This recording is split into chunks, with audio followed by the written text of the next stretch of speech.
Bismillahirrahmanirrahim. Assalamualaikum warahmatullahi wabarakatuh.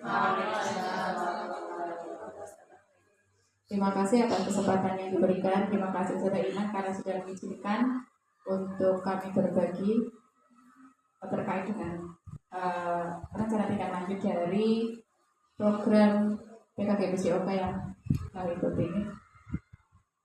Bismillahirrahmanirrahim. Alhamdulillahirabbil alamin wassalatu wassalamu ala asyrofil anbiya'i wal mursalin sayyidina wa maulana Muhammadin wa ala alihi washabihi ajma'in amma ba'd.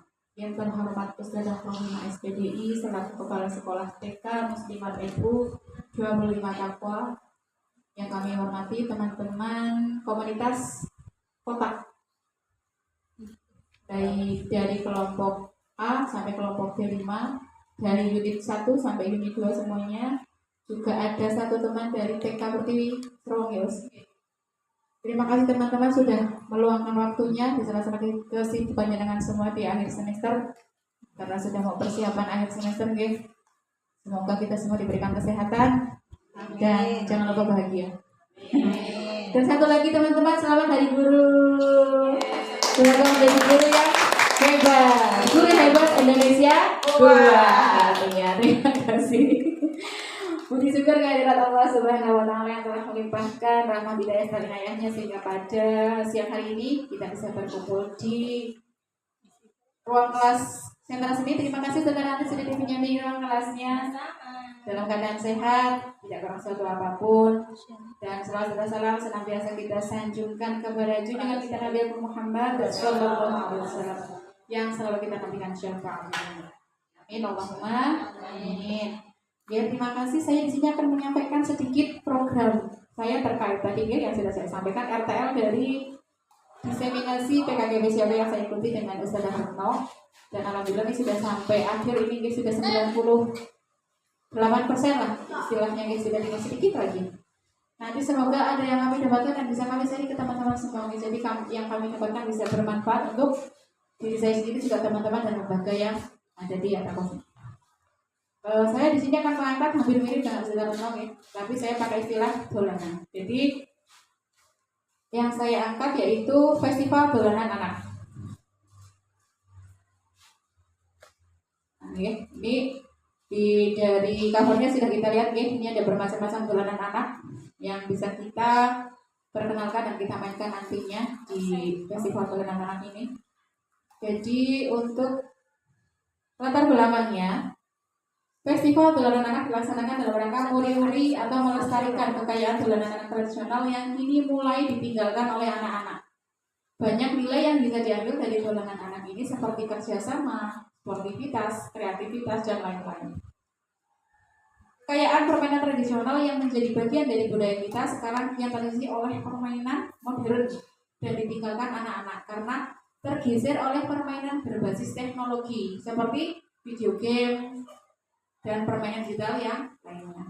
Situasi ini sangat memprihatinkan, dan menjadi perhatian karena kurangnya interaksi sosial dan aktivitas fisik. Jadi anak itu cenderung diem, memegang HP, kurang concern dengan sekitarnya, sosialnya kurang, gerakannya juga kurang. Jadi interaksi sosial dan aktivitas fisik dalam permainan modern bisa mempengaruhi perkembangan emosional dan sosial anak. Selain itu, permainan tradisional juga membantu menjaga kesehatan fisik karena ada aktivitas fisik yang bermanfaat. Ada eklek, ada lompat tali, Nanti juga kalau kita mau main kitiran ada larinya, jadi gerak lokomotornya. Dengan demikian, mengenalkan kembali permainan tradisional di lingkungan sekolah penting untuk melestarikan budaya dan membangun karakter siswa. Sekolah berperan sebagai tempat untuk mengembangkan pendidikan karakter dan melestarikan budaya bangsa. Ada sedikit selektif karena warnanya tidak ngantuk. Melestarikan budaya bangsa melalui pengenalan permainan tradisional. Biasa, layangan. Melalui kegiatan ini, peserta didik tidak hanya bermain, tetapi juga belajar menghargai nilai-nilai budaya lokal dan mengembangkan interaksi sosial dan meningkatkan kesehatan fisik. Selain kita nguri-uri atau melestarikan, juga nanti anak-anak diharapkan fisiknya juga jadi terlatih dan terjaga kebugarannya, kesehatan fisiknya. Selanjutnya tujuan program. Tujuan program Festival Dolanan Anak dengan metode pembelajaran berbasis proyek dalam komunitas belajar sekolah. Yang pertama, melestarikan budaya lokal.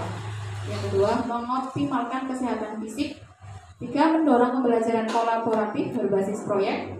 Yang keempat, membangun karakter positif dan nilai-nilai sosial. Dan yang kelima, menciptakan lingkungan belajar yang menyenangkan. Ini beberapa tujuannya. Next saja ya. Untuk capaian langkah-langkah dan hasil yang diharapkan untuk tiap tujuan. Indikatornya, yang pertama, peserta didik memiliki pengetahuan mendalam mengenai jenis permainan tradisional, asal-usulnya, serta nilai-nilai budaya yang terkandung di dalamnya. Yang kedua, peserta didik menunjukkan peningkatan dalam keterampilan motorik dan kreativitas, baik dalam bermain maupun modifikasi permainan tradisional. Yang ketiga, peserta didik mampu berkomunikasi secara efektif, bekerja sama dalam tim, dan menunjukkan keterampilan sosial yang baik. Terus selanjutnya, peserta didik memiliki karakter positif seperti sportivitas, kejujuran, kerjasama, dan rasa tanggung jawab. Dan yang terakhir, peserta didik memiliki motivasi dan antusias dalam pembelajaran yang dikemas dalam dolanan atau permainan. Selanjutnya, struktur program dan mitra dalam komunitas belajar. Target peserta, kalau saya di sini melibatkan semua kelas ya. Jadi semua didik yaitu kelas A dan kelas B. Jumlah peserta sekitar 170 siswa. Usia peserta 4 sampai 7 tahun. Nah, kelas B ada yang sudah 7 tahun ya. Terus pengaturan programnya di ruangan kita menggunakan halaman sekolah untuk kegiatan fisik dan ruang kelas untuk sesi diskusi dan refleksi. Waktunya, program dilaksanakan di semester 2 di KPK Cinta Indonesia. Selanjutnya untuk mitra dan komunitas belajar. Dalam komunitas belajar ada guru kelas sebagai fasilitator. Jadi nanti kita mohon kerjasama dan bantuan dari guru-guru kelas untuk bisa sebagai fasilitator di kelasnya masing-masing. Jadi mungkin ada beberapa kegiatan yang bisa kita laksanakan bersama-sama. Ada juga yang nanti sesinya di kelas, seperti itu. Kemudian guru pendamping juga untuk membantu dalam mendokumentasikan refleksi dan hasil kegiatan. Orang tua dilibatkan dalam permainan dengan berkolaborasi bersama anaknya masing-masing. Jadi ada satu permainan atau dua permainan di mana orang tua dilibatkan di situ. Jadi nanti orang tua bisa bernostalgia dengan permainan-permainan tradisional yang dulu dimainkan. Dan sekarang sudah mulai jarang dimainkan, sudah mulai agak hilang, ya. Selanjutnya, kapasitas yang dimiliki sekolah, sumber daya yang dimiliki. Ada halaman sekolah, tempat yang cukup luas untuk melakukan permainan tradisional dengan aman. Alat permainan, sebagian besar alat-alat permainan tradisional yang dibuat dengan anak. Silakan Bu. Selanjutnya guru kelas. Pengalaman dalam mengajari permainan tradisional dan keterampilan olahraga. Komunitas sekolah, dukungan dari guru kelas, orang tua dan komunitas sekolah untuk membantu pelaksanaan dan evaluasi program. Selanjutnya pemanfaatan aset. Halaman sekolah digunakan untuk sesi permainan tradisional yang membutuhkan ruang terbuka.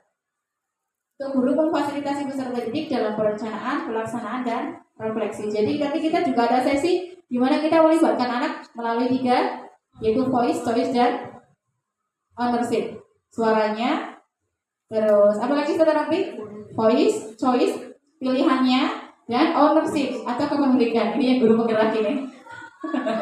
Jadi ada 3 ini ya. Ada 3 poin yang kita akan angkat juga. Selanjutnya, orang tua dilibatkan dalam kegiatan dan proses evaluasi dan memberikan dukungan kepada siswa. Nah, ini evaluasi, bentuk evaluasinya, rencana dari saya, ini masa evaluasi. Di awal program, menilai pengetahuan dasar siswa tentang permainan tradisional dan kesiapan fisik mereka, yaitu dengan asesmen diagnostik ya. Ya biasa ya, di awal program kita selalu menggunakan asesmen. Sampai di mana sih pengetahuan anak, jadi nanti kita sudah tepat untuk memberikan pembelajaran yang diferensiasi. Selanjutnya, tengah program, mengobservasi partisipasi dan keterlibatan peserta didik dalam permainan. Di akhir program ada refleksi kelompok dan individu serta penilaian terhadap keterampilan fisik, kerjasama, dan sikap peserta didik. Komunitas sekolah, dukungan dari guru kelas, orang tua, dan komunitas sekolah juga membantu pelaksanaan dan evaluasi program. Yang utama adalah kepala sekolah tentunya. Sumber data, peserta didik melalui observasi dan refleksi setelah permainan. Jadi setelah bermain nanti setiap harinya nanti kita ada refleksi.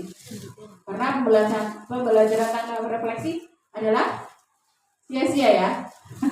Selanjutnya guru melalui pengamatan selama permainan dan sesi diskusi. Orang tua mengisi kuesioner. Jadi kita melibatkan orang tua, kita bermitra dengan orang tua. terkait pengamatan mereka terhadap anak setelah mengikuti kegiatan. Selanjutnya teknik pengambilan data dengan observasi langsung secara selama permainan dan refleksi pribadi dan kelompok tentang nilai-nilai yang dipelajari. Kuesioner untuk orang tua tentang perkembangan sikap dan keterampilan anak kita libatkan orang tua. Ini ada kemungkinan tantangan selanjutnya. Tantangan yang pertama yaitu yang mungkin muncul adalah kesulitan siswa dalam memahami aturan dolanan atau permainan tradisional. Oke, karena ini permainan lama, apalagi kalau kita menggunakan bahasa Jawa istilah-istilahnya nanti pasti butuh waktu dan effort untuk bisa memahamkan kepada peserta didik. Solusinya adalah menyederhanakan aturan permainan dan memberikan demonstrasi langsung. Tantangan yang kedua, siswa yang kurang tertarik dalam permainan. Solusinya menyesuaikan permainan dengan elemen yang lebih menarik dan relevan dengan kehidupan sehari-hari mereka. Ketiga, tantangannya adalah keterbatasan waktu untuk melakukan refleksi yang mendalam. Solusinya adalah mengalokasikan waktu refleksi yang cukup di akhir sesi dan memberikan kesempatan kepada peserta didik atau siswa untuk berbagi pengalaman secara bergiliran. Terima kasih. Itu sedikit program yang sudah saya rencanakan. Semoga nanti di semester 2 karena ini rencana semester 2 juga bisa terlaksana. Tentunya ini butuh dukungan dan partisipasinya semuanya. Nah ini kan baru rencana ini. Mungkin ada yang mau memberi masukan terkait dengan rencana program festival dolanan anak yang saya paparkan tadi. Monggo teman-teman minta masukannya. Mungkin ada dari teman-teman semuanya. Monggo. Ada Kak Ustaz Rati. Oke, monggo Ustaz. Terima kasih. Apakah di semester 2 itu semua permainan dilaksanakan? Permainan dolanan. Tidak semua, tapi yang kira-kira bisa dilakukan oleh anak usia 4-7 tahun. Tentunya permainan tradisional kan ada yang sulit dilakukan untuk anak usia dini ya. Misalnya kalau kayak gobang sodor itu kan aturannya juga mungkin terlalu banyak ya. Yang ringan-ringan. Permainan tradisional seperti misalnya membuat kitiran. Jadi kita melibatkan orang tua misalnya, anak dengan orang tua, membuat kitirannya dulu. Dan nanti kita akan bermain, anak yang bermain, tapi membuatnya bisa orang tuanya dengan anaknya kolaborasi. Jadi kita libatkan orang tuanya. Misalnya permainan kitiran yang sederhana ya. Tadi kayak Ustaz bilang layangan, lompat tali, terus ada lagi ini di sini sudah manda.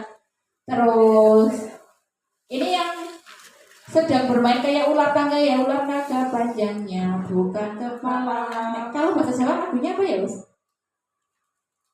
Bisa juga diganti dengan yo pro konco dolanan ning jobo misalnya seperti itu. Jadi ketika kita ada festival dolanan anak, lagu-lagunya juga kita kenalkan dengan lagu-lagu yang tradisional. Permainannya juga begitu tradisional menggunakan janur. Jadi kita isi pernak-pernik sekolahan dengan misalnya ada walang-walangan, keris-kerisan, membuat keris dari janur, ada walang dan lain-lain.